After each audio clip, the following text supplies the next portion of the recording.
I'm Simona Cotoni and you're watching Awaz News. Ford government to scrap license plate renewal fee and stickers. Freedom Convoy protest organizer Tamara Leach denied bail. MPs approve use of Emergencies Act in House of Commons vote.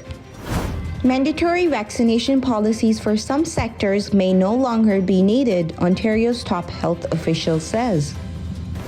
Trudeau would see the death of Canada's constitutional democracy. Ottawa police respond to Rideau Centre Mall same day it reopens. Canada's response to the situation in Afghanistan. Caulfield Anderson combined for 3 points each. Canadians beat Maple Leafs 5-2.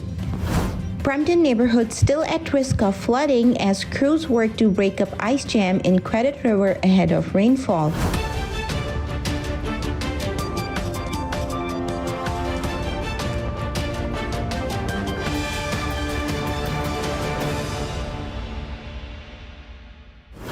Speaking at a news conference on Tuesday morning, Ontario Premier said the government will issue refunds to Ontarians who have renewed their license plate stickers. To receive a refund, drivers will have to ensure their address is up to date on the provincial website and they have paid any outstanding traffic tickets by March 7. Vehicle owners can expect to receive a check in the mail starting at the end of March and throughout the month of April. More than 7.5 million residents will receive a refund. Your fines will also have to be covered before you can receive your refund. So make sure to get everything in order before March the 7th so you can receive your refund check, which will be sent out by the end of April. Moving forward, drivers will still renew their license plates, but now it is completely free of charge and there won't be any sticker required. We're committed to reducing the burden on the hardworking folks who need a break. And this change will provide real savings to drivers all across this province. Drivers in Southern Ontario can expect to save $120 in fees per year, and those in Northern Ontario, $60 per year. And these savings add up. That means a little more money in your pocket to help with groceries or pay bills. This is just another step we're taking to make life more affordable. A concrete action that will put money back in your pocket where it belongs and deliver savings to people year after year after year. Because we're 100% committed to keeping this province affordable for families and ensuring Ontario is the best place in the world to live and work. Friends, our province has come so far. We can't afford to go back to the politics of no. Instead, your government is saying yes. Yes to building, yes to investing, and yes to growing. Friends, let's say yes to a better and brighter future that the people of Ontario deserve. I want to thank you and God bless the people of Ontario. Thank you so much. Ottawa Freedom Convoy protest organizer Tamara Leach has been denied bail after spending almost a week in jail. Leach, who was charged last Thursday with counseling to commit mischief in connection with the Ottawa's protesters, was denied bail Tuesday morning. She is one of the leading organizers behind the protests against Canada's COVID-19 restriction in Ottawa's downtown core. Ontario Court Justice said the effect of Convoy's protest was immense, and she felt that Leach was obstinate and dangerous in her responses to the court during bail hearing last Saturday. Despite promising to give up her advocacy of the protest and return to Alberta. The House of Commons has passed a motion to approve extraordinary time-limited measures in Emergencies Act, which Prime Minister Justin Trudeau invoked last week in a bid to end blockades in Ottawa and at several border crossings.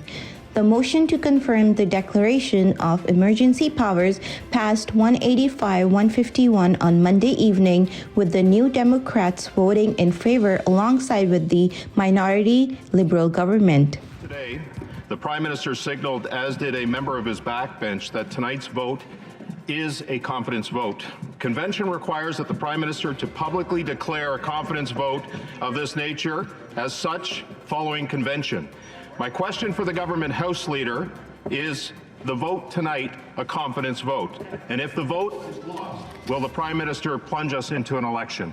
The Honourable Government House Leader. Mr. Speaker, I appreciate the debate, but it's time to vote. You're here. The question is the following one. Mr. Medicino, seconded by Mr. Trudeau, moved that pursuant to Section 58 of the Emergencies Act, this House confirm the declaration of a public order emergency proclaimed on February 14th, 2022. La période de 10 minutes pour les députés votants par voie électronique a été activée. The worst of Omicron-fueled COVID-19 infections in Ontario is behind us, the province's top doctor said on Thursday. We reached our peak several weeks ago, and that correlates to a rise in admissions to hospitals, which peaked in the third week of January, and they have been coming down ever since, the Chief Medical Officer of Health, Dr. Kiran Moore, said. On vaccine passports, Moore said that they have served their purpose and that the signs support the government's decision to end proof of vaccination requirement on March 1st at all non-essential businesses. Ottawa's largest mall was evacuated Tuesday afternoon just hours after it was able to reopen following a 3-week-long occupation of the city's downtown core. The Ottawa Police Service tweeted and then deleted a statement saying they were responding to a shoplifting call with a possible weapon and one person had been arrested. They later tweeted only that one person was in custody and the police operation was still underway.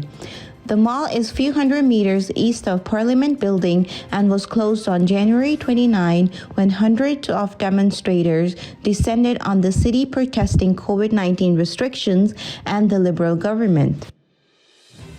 Canada is closely monitoring developments in Afghanistan and coordinating its response with international partners accordingly. Canada remains committed to Afghanistan and the Afghan people, and it will continue to do all it can to support them.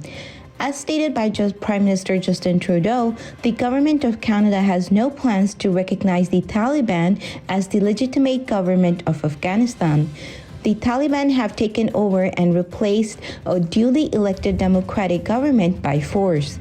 They are listed terrorist entity under Canadian law. For one night, the Montreal Canadiens forgot about their last-placed season and upended their better rivals. Josh Anderson and Cole Caulfield both had 3-point night, and the Canadiens kicked the Toronto Maple Leafs out of the town with the 5-2 win Monday night. Officials say that they remain concerned about flooding in Brampton's Churchville neighborhood and are asking residents to pay close attention to the changing conditions over the next 48 hours. About 100 homes near Churchville Road and Steeles Avenue West had to be evacuated after broken up ice created a blockage along an elbow in the Credit River last Thursday. Thank you for watching Awaz News. Stay tuned for more updates.